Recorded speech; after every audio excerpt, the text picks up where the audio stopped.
I think Lucy is asking, when we're hit with an offensive or sexist comment, how should we go about responding? Should the response be kind and just move on, or should we as women bring up the fact that the comment was offensive? I think it depends. Like, there have been some situations where it was just blatant, but I know the person that I'm dealing with, it doesn't matter what I say, they're not going to hear it. So I know, okay, you're not going to hear what I'm saying. I'm paid to play. You paid me to play this guitar right here. I don't need making friends, all that. That's a beautiful part of it, but it's not a part of what I'm being paid for. So you go over there and do that. But if it's somebody, or if it's worth it, I mean, I guess it's all worth it. It just depends on you. If it's worth it, I'll say something. But if it's not, then I just know, okay, I can't fuck with you, and I gotta learn this music over here. So you keep that over there. I'm just gonna keep doing my job. I agree, Ari. It's contextual, depends on the situation. It depends on your personality type. Some people are overt with how they can respond and react to things, and some people are more introspective and they don't necessarily do that. So it depends on whether or not you want to spend your energy and time trying to educate somebody. And a lot of times it's not worth it. And so you can just walk away from it. But if it's something where you have to defend yourself, sure. But it's up to the situation, as long as, like Bonnie said, you know your worth and you've created allies who can step up and help you out in a situation. It's just trust yourself with your judgment, with how you respond. Yeah, or, oh, sorry. Oh, sorry, Lauren. No, you go. No, you go. I was gonna say really quick, or just, yeah, all those things, amazing, exactly. But also, like, prove them wrong. Like, just like do it. Like, someone says, like, well, let me help you with those cables, or whatever it is that they think that you can't do. You just be like, just prove them wrong, and just be so confident in your abilities and your knowledge and your skills to just do it. Like, do it. And yeah. One word I'm going to throw out is just boundaries. I think it's just even before, they could even throw something at that, like that at you. One thing I found helpful in terms of just not being intimidated by a bunch of dudes, or like, I don't know, like big artists or whatever, is just to kind of see them as like family. I'm sure you guys can all kind of relate to that in some level, like even you guys as family, where, everybody has roles and there's like a mutual level of respect. Like if you could present yourself as like their sister, or like treat them like a brother, right? I mean, that may not, let's say, change the fact that they make a comment or whatever, but to kind of establish that line, like, hey, we're colleagues / like brother and sister here. Like, don't like say those things to me. Like, we are on the same playing field. And yeah, just to kind of avoid that at all costs in a way. Cut out the toxic people. You know what I mean? Just like the vibe that you said at the beginning, like, or they said in the beginning, is just, you have that chance to like say, I don't tolerate that. And yeah, it's a matter of, I think, just that beginning sort of like establishment of knowing that you're like essential to this group, not just an accessory, like because you're a girl or something like that, or you're being a backup musician or whatever. It's like you play an essential role, your worth. Like, this would not be the same without your presence there. And to kind of bring that energy right from the bat. That helps. Amazing. Say one more thing, because I got to dip real quick.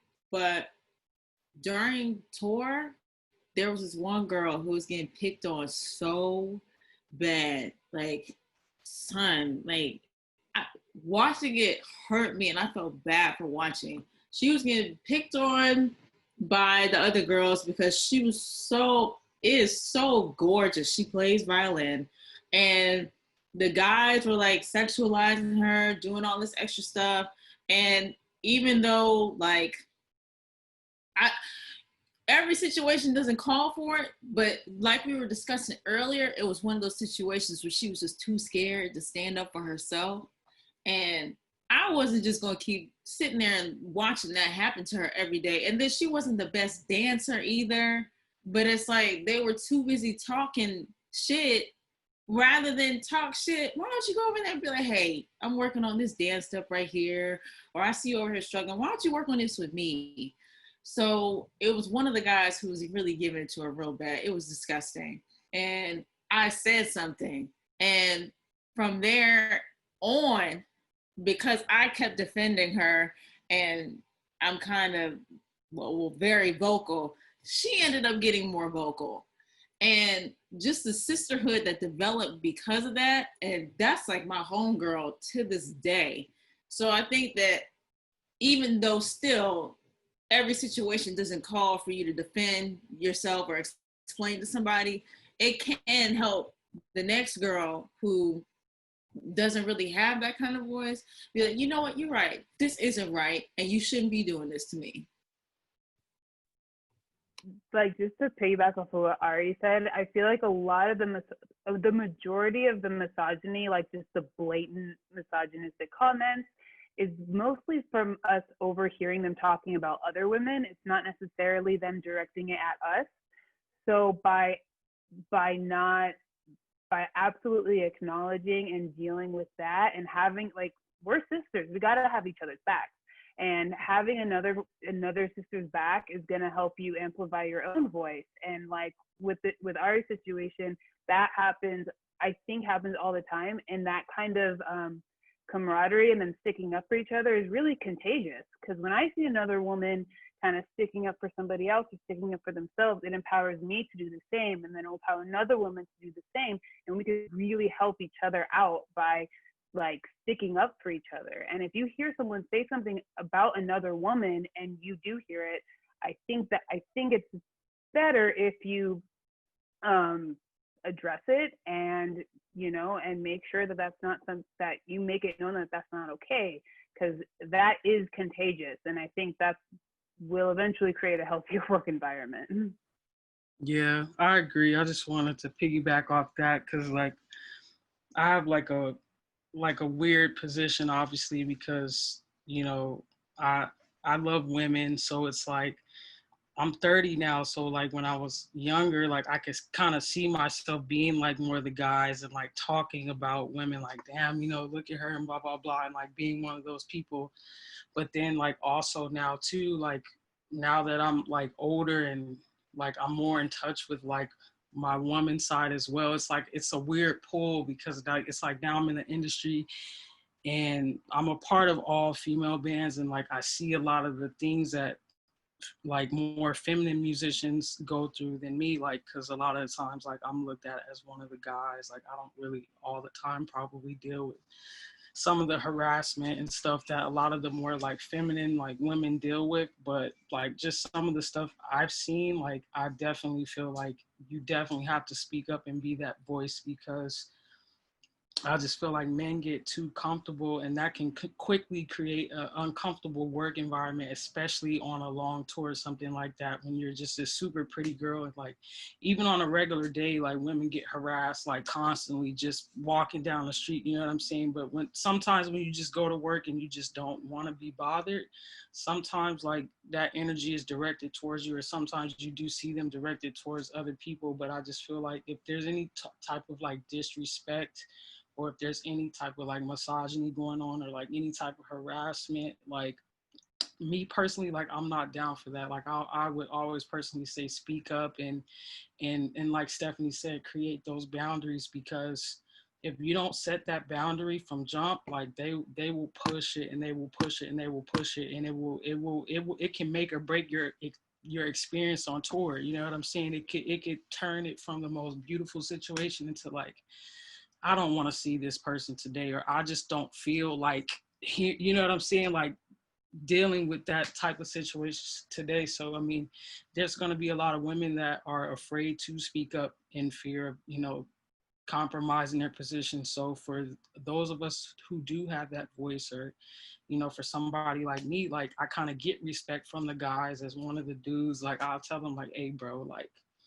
don't speak to her like that, or don't speak on women like that, or don't make these type of people feel uncomfortable, because that's just that's just a tone I feel like has been set from the beginning of time, and we're just getting the opportunity to where we can coexist with a lot of these male musicians and have these opportunities. And if we don't set that tone of like, you can't just treat every single female that comes in like a piece of meat, you know what I'm saying, or like they're not capable, like it's a tone that we all have to set across the industry. Otherwise, the same thing is going to keep happening, and it's just not okay. I would like to say something, like figure off of what Brandon was saying. Can y'all hear me? Everybody? We good?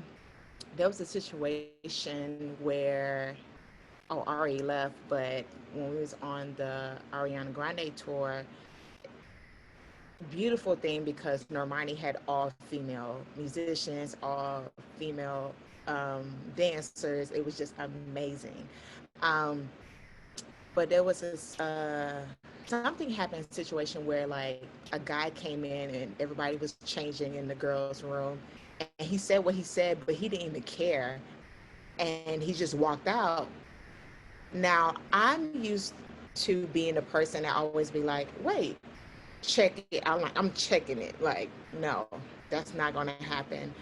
But it blew my mind to have like 10 of us, like everybody was like, what the heck is wrong with you? Like they went off, and it was just like, there you go. Like I ain't have to say nothing, because it was like really good to like just hear everybody be like, no, that's wrong, respect us, like. And like what Brandy says, like I'm cool with, because I'm a drummer and there's a lot of guys, like I'm cool with a lot of the drummer guys, man. And I was like, what was y'all thinking? Please tell me. And most of them say like, we come from the rock camp, where it's like they just talk to everybody however, they don't care. And I was like, but that's not what it is here. Like every tour that I'm on, like I tell these people, I treat everything different because it's new people. I'm not gonna bring what I learned from the other, camp to this camp. No, y'all are two different crews, two different, people. So like, I think it's amazing to see more women standing up for themselves and like just being outspoken. And most of the time, I'm not even seeing them being rude. It's the way you say it for people to understand. Because sometimes we're all adults. So if you're yelling, some people is not going to get that. And so they're going to bark back at you. But if you say it in a way and you express in a way of like, it's coming from the heart, like that wasn't okay, I've seen people understand that more. So.